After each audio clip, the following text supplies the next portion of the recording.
მოგესალმებით, მეგობრებო და ამ ვიდეოში მინდა ვისაუბრო TBC IT აკადემიის შესახებ. ვინც ახალი ხართ არხზე და აქამდე არ გინახავთ ვიდეოები, ადრეც გადამიღებ მსგავსი ვიდეოები.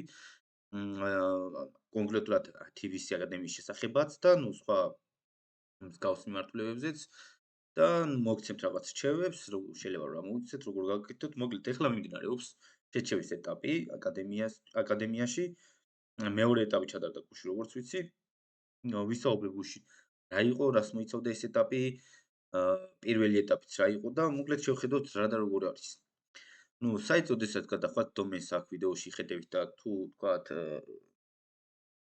მოძებნა გინდა ძალიან მარტივად უბრალოდ TBC IT აკადემია რო დასერჩოთ მარტივად მიაგნებთ. სხვადასხვა პროგრამები აქვს, 3 პროგრამა აქვს, როგორც ვიცი, ეს ჩვენ განვიხილავთ, რა თქმა უნდა, ვების მიმართულებას.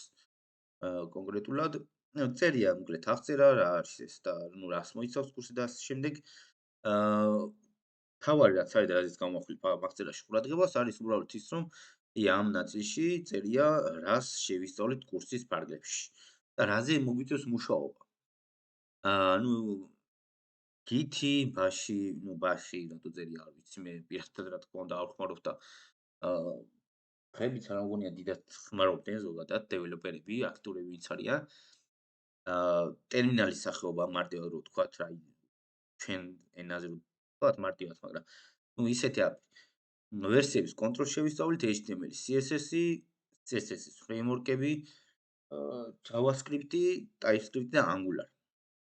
არ ვიცი ეს ამხნიანი კურსია, მაგრამ TypeScript-ზე ვისაც წარმოდგენა არ აქვს და Angular-ზე ერთად რამდენ ხანში გაივლიან და დაძლევენ წარმოდგენა არ აქვს. ვერ გეტყვით.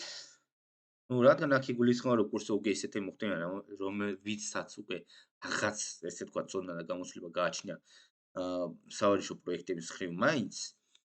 ვთქვათ, რომ მოკლედ შესაძლებელია, მაგრამ მე ჩემთვის პირადად, ვისაც საერთოდ TypeScript-თან შეხება არ ქონია და Angular-თან 3-4 დღე მე ეჭება, რომ სრულყოფილად დაისვისო. და თუ წერია სადმე კურსის სამხანძრელობა 130 საათი. აი 130 საათში შეიძლება, მაგრამ ლექცია თუ 65-ს მოიცავს და 130 საათი, 130 საათი ცოტა ისე ჩანს რა. ეთყობა არ არის ყოველდღიური ნახევარგანაკვეთიანი აქტივობა მაინც, იმიტომ რომ 130 საათი არაფერი არ არის, ერთი თვეც არ არის ისე სრულ განაკვეთს თუ ავიღებთ და შესაბამისად რაღაცა ისეთი ფორმატია რა. ზუსტად ვერ გეტყვით როგორი, მაგრამ ერთი თვე ხო გამორიცხულია ახლა აქ რო იყოს რა, ყველა ვარიანტში 4 თვე ან მეტი არის ესეთ.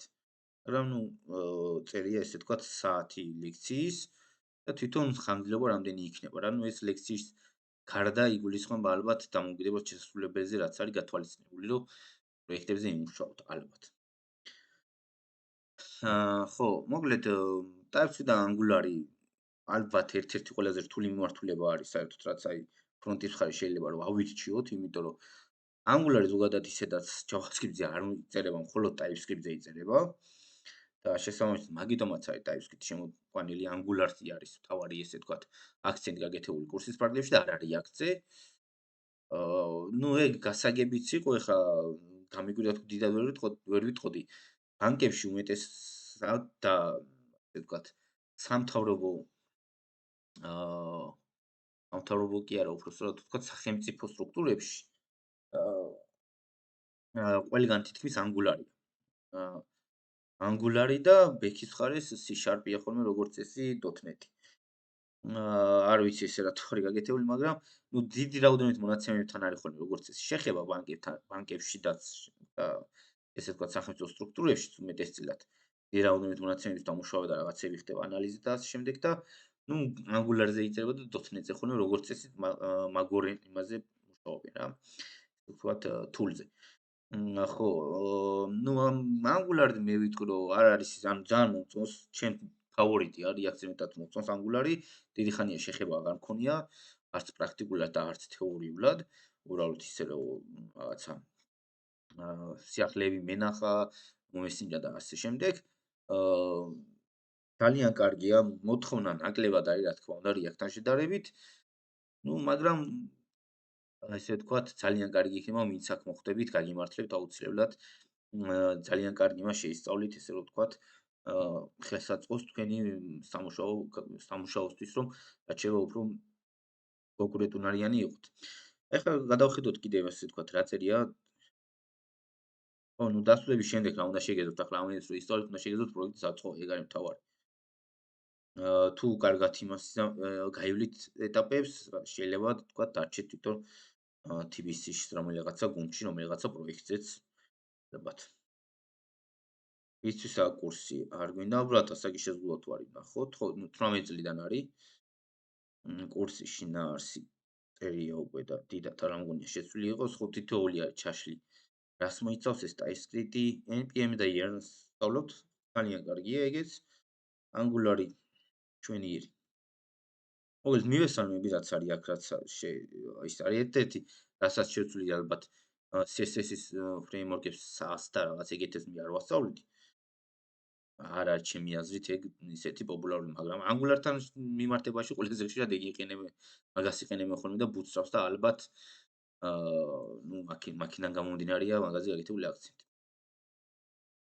4 ეტაპს მოიცავს შერჩევის ეტაპი, როგორც გითხარით, მეორე ჩატარდა გუშინ, პირველი იყო უნარების ტესტი, მეორე იყო ტექნიკური კითხვები და გუშინ ჩატარდა. რამდენიმე კითხვას ახლა მოგიყვანთ მაგალითად, მაგალითისთვის, რაც ვიცი რომ გუშინ მოვიდა, ესე ვთქვათ, იყო შედიოდა ტესტებში.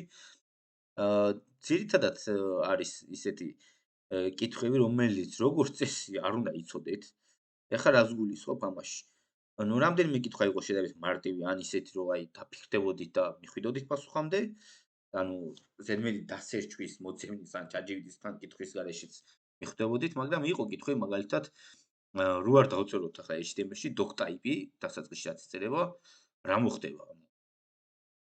როგორ უნდა დაგაინტერესოთ ეგ რო ეგ რო არ გეწეროს რა უნდა მოხდეს ან არ მისმის ხოლმე ეგეთი იმების არასდროს ეგეთი კითხვა მე არ გამჩენია რა თქმა უნდა რაღაც დაშვებით მივხვდი რაც კი უნდა სწორი პასუხი მაგრამ რაც არ უნდა სინამდვილე იყოს და ვინც არ უნდა თქვათ გაიაროს ეს კითხვები ისეთი კითხვა არის ეგ რო კი დაახლოებით მივხვდები რომ აი ეს ბრაუზერი არ გაუშვეს ესე თქვა და ვერ ჩაიტვირთი ხო რა მომკლედ ვეგვერდი მაგრამ ყველა ვარიანტი შეიძლება რომ როდესაც შენი ბედი წდება მაგაზე სამსახურს დაიწყებ თუ არ დაიწყებ მოხდები თუ არა სადმე ეგეთ კითხვაზე ყოველთვის დასერჩო და გადაამოწმე ეგეთ პასუხს.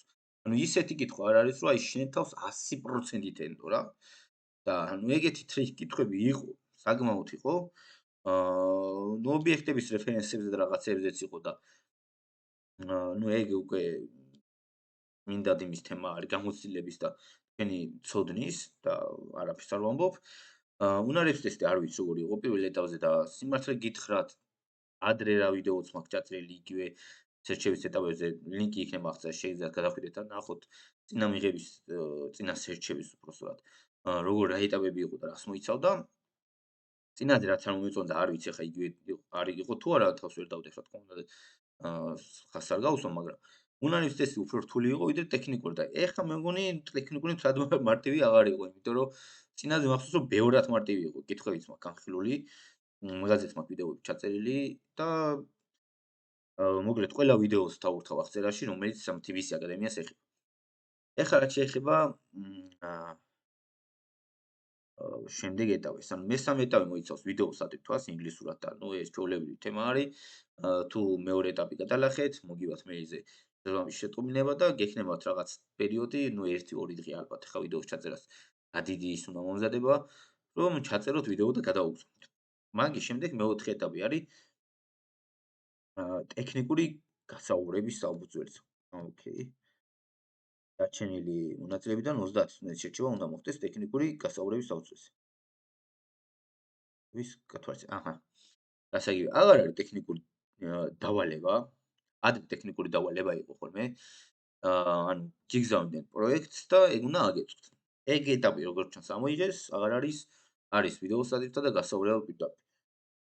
ნუ ვერ გეტყვით ახლა გინდათ თუ არა უკეთესია ან უფრო ცუდია, ალბათ უფრო ჩემი აზრით, მაინც უფრო უარყოფითად შევაფასებდი მაგას, იმიტომ რომ დავალების მიცემა და ტექნიკურად პროექტის აწყობა ძალიან კარგი რაღაცაა და მოგლეთ თან რადგან ეს კურსი მოიცავს რომ წინაპირობა არ არის რომ რაღაცა ფრეიმვორკი იცოდეთ, დავალებაში მოთხოვნა იყო რომ JavaScript-ზე უნდა ეწყოთ ხოლმე სტუდენტებს, ნუ ვისაც მოგლეთ გაგზავნილი ქონდა რეზიუმე და შესაბამისად ანუ ძალიან კარგი იყო იმაში, რომ ჩანდა პროექტზე მუშაობის დროს, ვინ ცოტა იზარმაცა, ვინ უფრო მეტი ყურადღებით მოეკიდა თავის დავალებას და ასე შემდეგ. ანუ მსგავსი მიდგომის დასაჭერად, რომ აი ვის რამდენად უღლის რო დაუთმოს, რა ტიპის დავალებაც არ უნდა იყოს და რამხელაც არ უნდა იყოს, ძალიან კარგად შეატყო და ძალიან კარგად გაფიქრა მაგას.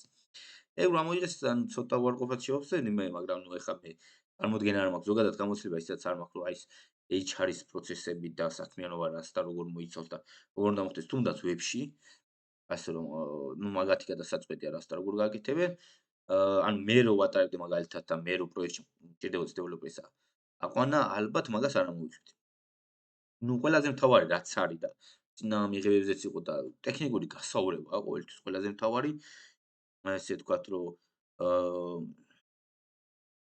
აჰა, აა შეიძლება რაღაცა კითხვები და ისეთი ისინიც ლაივშიც მოგიწიოთ დაწერა, ეხლა წარმოდგენა რა მაქვს, როგორი იქნება. თუ მომწერეს და ინფორმაცია მქონდა მაგაზედაც ჩავწერ მე ვიდეოს. ეხლა მესამე ეტაპზე რა უნდა ჩავწეროთ არაფერი. მეოთხე ეტაპი როცა ჩაივლის ესე ვთქვათ და თუ მომივიდა ინფორმაცია როგორი იყო გასაუბრებები და რა კითხვებს უსვამდნენ და ასე შემდეგ რაღაცა მაგაზედაც გადავიღე ვიდეოს.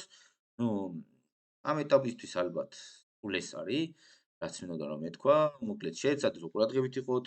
სხვადასხვა კომპანიები აცხადებენ ხოლმე ესეთ რაღაცა აქსელერაციის პროგრამებს, სასწავლო პროგრამებს, კურსებს და ასე შემდეგ, სადაც გინდათ ჩაერთოთ. ოღონდ ეს არ არის უბრალოდ კურსი და არ არის რაღაც სასწავლებელი, სადაც რაღაც თანხას იღდიან და რაღაც პირველად ისწავლობენ.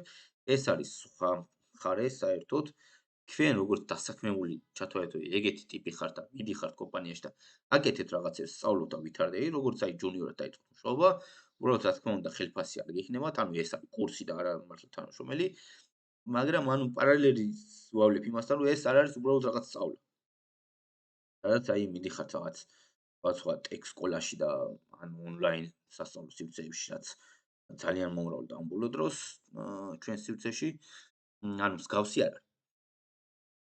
ყველას წარმატებას გისურვებთ. და მომავალ შეხვედრამდე.